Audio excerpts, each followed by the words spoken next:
اسرائیل نے فلسطینی قیدیوں کے لیے ایک ایسا خوفناک منصوبہ بنایا ہے جسے سن کر یقین کرنا مشکل ہے۔ اسرائیل کی جیل میں اب مگرمچھوں کو فلسطینی قیدیوں کی نگرانی کے لیے استعمال کیا جائے گا۔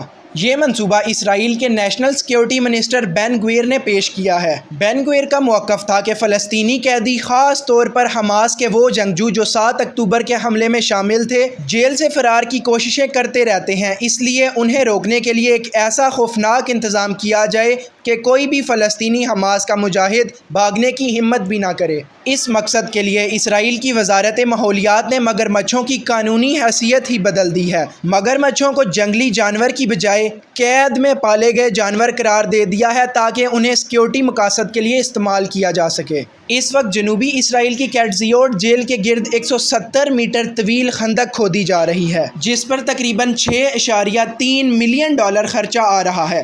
ان خندقوں میں نیل کے خوفناک مگرمچھ ڈالے جائیں گے، جو دنیا کے خطرناک ترین جانوروں میں شمار ہوتے ہیں۔ یہ مگرمچھ اسرائیل کے اپنے فارم سے لائے جائیں گے، جہاں پہلے ہی سینکڑوں مگرمچھ موجود ہیں۔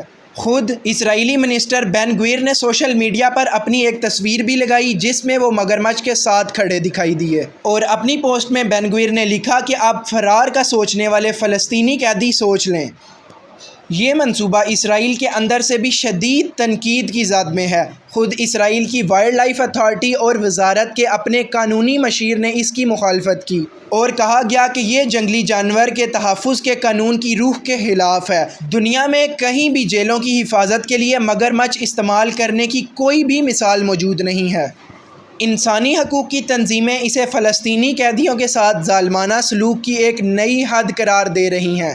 مگرمچھوں کو فلسطینی قیدیوں کے خلاف استعمال کرنے پر پوری دنیا کی جانب سے اسرائیل کو منع کیا جا رہا ہے، مگر اب تک خندقیں کھودی جا چکی ہیں۔